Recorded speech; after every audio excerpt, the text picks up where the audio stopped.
DJ Holy Foe. Yo. You're locked into Point 5 Creative Studios, where Africa's stories aren't just told, they're produced. News, politics, entertainment films that move the continent. We bring the truth, the fire, the creativity. Your world, powered by African storytelling. Point 5 Creative Studios. Point 5 Creative Studios. Point 5 Creative Studios. Point 5 Creative Studios. Point 5 Creative Studios. Zvamanje manje vanhu vakatsamwa, zvamanje manje vanhu havasi kufara. Vari kutaura kuti tinenge takakuvhoterai, takakutrustai, takakuvimbai kuti muchazodzokawo kwatiri, makutinaisawo muchigadzira nzvimbo, muchicreata mabusiness opportunities munharaunda yatiri kugara. Pati muri kubva maenda, makutotishainira, tatoo mhandu dzenyu, tikakuonai muchifamba nemota dzenyu kuti mutipewo malift, hamuchaite sezvamaimboita muchida kuti tikuvhoterei. Vanhu vasvinura, vanhu vamuka, vanhu vari kuonera, vanhu vari kudongorera, vachiona kuti zvataita kare izvi kaizvi taikwarira mahara. Ndonyaya ndiri kufamba nayo zvamanje manje. Vari kutaura kuti nyaya ye2030 iyi handioni kana ichibuda. Hatione kana ichibuda because vamwe vane mari dzakawanda dzekuti unotoshamisika kuti ko munhu uyu mari adziwana kupi. Inini 20, inini 50, inini kana 100 US ndinenge ndisina. Vangomva vachema nyaya dzemabasa kuti hanzi pakanzi kwabuda basa. Vari kungodeedzana, vari kungotonyorana, vonopinda mabasa ikoko vega. Isusu vamwe tinenge tisina vanhu vatinoziva. Zvinhu zviri kurwadza ende zvinhu izvi zviri kuitika munyika yedu yeZimbabwe. Zita rangu ndinonzi DJ Holy, ndokuchingamizai ku .5 Creative Studios, your favorite platform on YouTube zvamanje manje. Mawana. Kana uchangotanga kusvika panapa muzuva ranhasi, dzvanya subscribe button and the notification bell so that you don't miss out on any exciting content uploaded. Kana wanga wagara uri mugari wepanapa, dangokutenda nekuita sei nekurumidza kubhadhara rent. Thank you very much for supporting .5 Creative Studios. Right, ndisati ndapinda muvidhio randinaro rabuda nepaTheMirror masvingo apo, ndiri kuti kana une bhizimusi raunaro rauda kushambadzirwa, ndibate. Namba dzangu ndo dziri pascreen idzo. Kana une nyaya yaunayo yauroda kuti ndifambire, ndibate futi pasame number ipapo, tinodzifambira nyaya dzacho tisingatye, tisingavhunduke. Musakanganwe nhasi na9 o'clock ndichange ndina comrade Whitehead tichikurukura nyaya yaDr. Chiwenga Zvizere, handitika General Chiwenga Zvizere, kuti munyasonzwa kuti zviri kufamba sei uye zvakamira sei, what could be his possible next move. Handitika right, regai tipinde muvidhio tizvinzwire kuti zviri kumbonyasofamba sei uye zvakamira wana.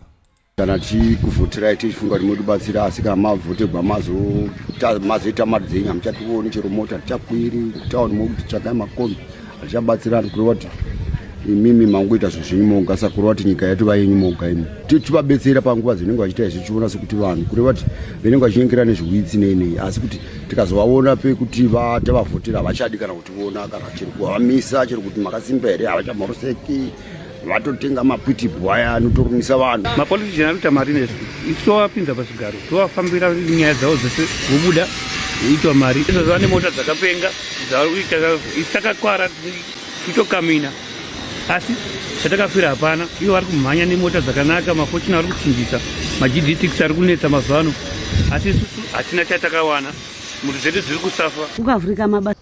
Uyu anenge muOvet uyu, hanzi takakuwara tichiitira nyika yedu kuti zvinhu zvinge zvakanakira tese senyika, tichiti mumwe nemumwe achawanawo pekugara, mumwe nemumwe achakwanisa kuvhota, one man one vote, tichiti mumwe nemumwe achagara zvakanaka, vazukuru vedu nevana vedu vachagara zvakanaka munyika yeZimbabwe.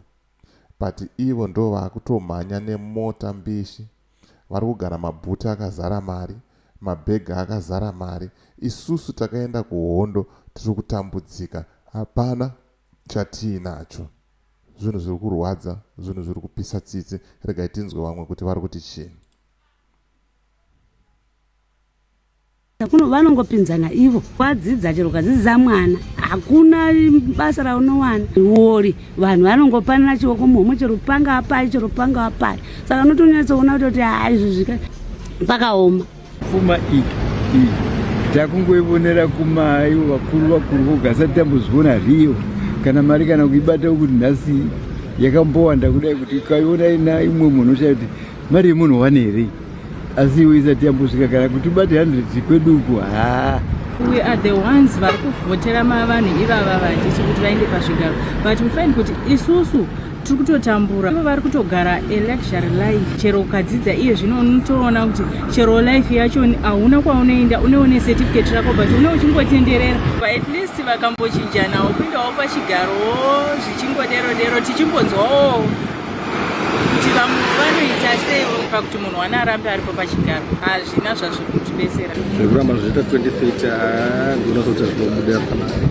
because nechitsikira isi macitizens vafana vadoko vari kuda kukurawo tida kuti tiwane mukana uchana saka tikakwanisawo kuti 28 ndovhota zvakanaka tokwanisa kuwana mukana patova nepolarization of world kuti umwe negative umwe positive tachikumbira kuti paite abalance kana tichikuvhotera hanzi dai paitawo abalance vamwe vanoti yes vamwe vachiti no manje tese tikabva tati yes ku2030 zvinobuda here panodawo vamwe vanopikisa kuti aiwa isusu hatisi kuda 2030 nenyaya yekuti nekuti isusu hatisi kuda kuti musaende kureferendum ngatiitei 90 days kwete 4 days dzamuri kupa kuti vanhu vapinde muvanhu panodawo vanoti no hapangodi vanoramba vachiti yes mavanzwa vanhu vari kutaura vari kuchema ava nematambudziko avari kusangana navo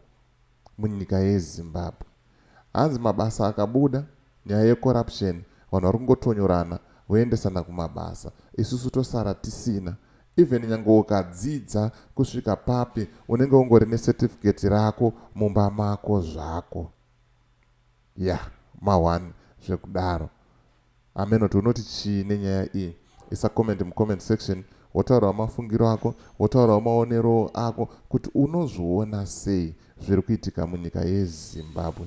As for me, DJ Holly and the rest of the crew behind the scenes, it's bye for now. Let's meet in the next video.